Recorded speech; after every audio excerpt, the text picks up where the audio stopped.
Anyway, so picture this. A gloomy 15th century manor. The lighting is all Gothic. The costumes are heavy. Tensions in the air. The director calls action. And then two of the most recognizable faces on the planet, actors who spent, what, 8 years playing siblings, they have to lock lips as passionate lovers. And the result? Well, it wasn't cinematic magic. It was physical revulsion. We're talking about two actors who were literally, and I mean literally, retching. Welcome to the Deep Dive. This is Starscope Report, where we peel back that velvet rope and try to uncover the absolute truth behind the headlines. Join us as we explore Hollywood drama, music industry shakeups, and the viral scandals that really shape pop culture.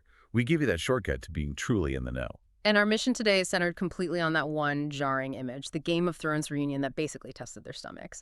We are diving deep into Sophie Turner and Kit Harington's new film, The Dreadful, and just why their on-screen history as Sansa Stark and Jon Snow made this whole reunion so shockingly awkward. It's just the kind of story that immediately makes you ask, how on earth did this even happen? I mean, for nearly a decade, Harington and Turner played characters who everyone thought were half-siblings, Jon Snow and Sansa Stark. Right.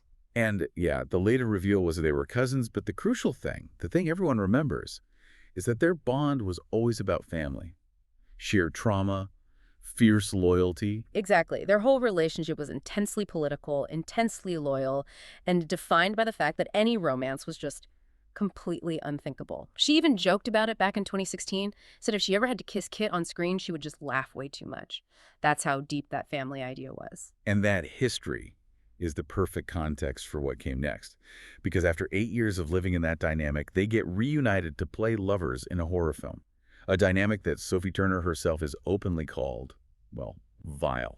And here's where the story gets really fascinating, because this casting blunder, if you can even call it that, was pretty much her fault. She's actually a producer on The Dreadful. Which just makes the whole thing even stranger. Right. It's bizarre. That's the core of it, really. You have an actor who is now a producer who should be intimately familiar with the material. How do you miss that? How do you miss the central, very intimate dynamic of the movie you're producing? Well, from her telling of it, she was thinking purely about talent and chemistry, that established rapport.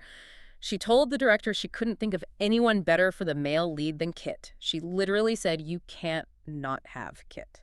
Which is a strong professional choice. It makes sense. But was it just an accidental oversight? Or do you think there was maybe some subconscious idea that casting two actors known as siblings would guarantee a buzz, no matter how uncomfortable it got on set? Turner insists it was a total accident. She said she made the suggestion before she realized the full extent of the role. The moment it clicked for her was only after she sent the script to Harington. And he messages her back, like almost immediately, and warns her, this is going to be really finging weird, Soph. Ah, so that was the moment. That was it. And she said she went back, read the script again, and actually saw the stage directions. Kiss, kiss, sex. And her exact thought was, oh, shoot, that's my brother. Wow. It's a classic case of art just demanding this intense professionalism over personal history, isn't it? It is. And despite his warning and her own realization, the script was just so good. It was written and directed by Natasha Kermani, and apparently it was so compelling they both just decided, okay, we have to do this, weirdness and all. And if you're already gripped by these kinds of behind-the-scenes Hollywood stories, the psychological price of these huge roles, make sure you hit that subscribe button. Because what they had to endure for the sake of that script is, well, it's almost unbelievable. Okay, before we get to the vomiting, Yeah. let's just nail down the context of the film. It's called The Dreadful. It's a British Gothic horror set in the 15th century. Turner plays a woman named Anne, living this isolated life, and Harington plays Jago, a guy from her past who just shows up and changes everything. And what's so poetically awkward about this whole thing is the time period. The film is set during England's War of the Roses. No. Yeah. It's the exact historical conflict that George R.R. Martin used as the main inspiration for A Song of Ice and Fire. The books that became Game of Thrones. So they literally left Westeros only to film a fictionalized version of Westeros's real history, and they had to be lovers in it. That feels karmically punishing. It really does. So now, for the detail that truly defined the story of this reunion, despite agreeing that the script was worth it, when it came time to actually film the kissing scene, That psychological barrier was just too strong. They could not get past it. The mental block was real, and Turner, in interviews with Seth Meyers in Vogue, she didn't pull any punches describing that first take. Her direct quote, "We are both retching, like really, it is vile. It was the worst." She even called it a really bad moment in my career. Physically gagging on set. I Wow. mean, we have to pause on that for a second. That just underscores the incredible psychological hurdle that those 8 years created. This wasn't just, a failure of professionalism.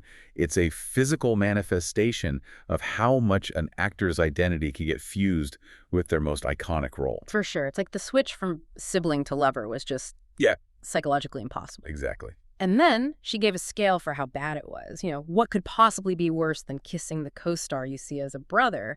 And she provided the answer. She said the kissing scene was worse than another scene she had to film for The Dreadful that required her to work with live cockroaches and rats. Wait, so sharing saliva with him was more repulsive to her than having actual vermin crawling on her for a horror film. That's what she said. That completely validates everything about how powerful that typecasting was. Wow. It really does. Now, for the fans, specifically the Johnson shippers, Yeah. the group who always wanted Jon and Sansa to get together, for them, this is the ultimate, if slightly nauseating fan service. Right. But if you connect this to the bigger picture, the weirdness of the casting might actually help the film.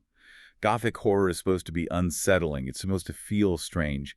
So having two faces we all know locked in a dynamic that feels inherently wrong to the audience and to the actors, that just enhances the dread. That's a really good point. But that physical price, Yeah. calling it vile, it raises a serious question about the psychological toll of these long-running roles. And it's probably no surprise that Turner has been really reflective lately about what it takes to survive a decade in Westeros. Yeah, moving beyond just the kiss, Sophie Turner has become this very vocal advocate about the challenges of being a child star. She strongly advises against kids getting into the industry before their frontal lobe is fully formed. She pegs that age at around 25, which is a huge indictment of the system she grew up in, right? She started Thrones at 15. Uh-huh. What she's really saying is that before 25, you just don't have the neurological maturity to handle that kind of pressure. The global fame, the constant criticism. Precisely. Yeah. And we know that pressure fueled the depression and the eating disorders she struggled with on the show. She actually credits her survival, her sanity, to her bond with Maisie Williams, who played Arya Stark. She calls Maisie her rock. She even made a really dark joke that without Maisie, she'd probably be in a crack den somewhere. Mm-hmm. So that sisterly connection was obviously profound. It was the thing that counterbalanced everything else. It's such a necessary perspective, especially when you look at the trajectory of the whole main Game of Thrones cast. There's been this persistent online debate, some pretty harsh criticism even, labeling their poach show acting as mediocre because they're so typecast. That's the trap, isn't it? The role that made you is so huge, so successful, that it becomes the thing you can't shed. Your biggest success becomes your biggest hurdle. Absolutely. And critics are always looking for that evidence that they're more than just Sansa and Jon. That's why roles that push against that are so important. Like Kit Harington, he got a lot of praise for his performance in the series industry. He played this very specific, very toxic finance bro. And Turner herself was fantastic in the HBO miniseries The Staircase. Those roles are proof of their range. They show what they can do outside of medieval fantasy. And that's what The Dreadful really represents at the end of the day. It's a continued and physically uncomfortable commitment to challenging themselves. They chose to push past 8 years of history and endure a vile experience for a good script. That says a lot about their dedication to the craft, even if it comes at the cost of nausea. It's a remarkable level of professionalism, really, but it does leave us with this fascinating question about the nature of acting itself. It does. If that shared professional memory of playing siblings was powerful enough to make two world-class actors retch, what unspoken rules of chemistry and history do co-stars carry with them from one set to the next? And how long does it take for a character to truly die for the actor playing them? Is the image of Jon and Sansa just so cemented that even a new script, a new dynamic, can't fully overwrite it? It suggests that the role isn't just a costume you put on. It's like a psychological layer that, once it's there for years, it fundamentally changes how you see your colleague. So to recap, the sibling dynamic, the accidental casting by producer Sophie Turner, and the physically nauseating on-set kiss that proved their dedication to the dreadful, even if it meant comparing their co-star to vermin.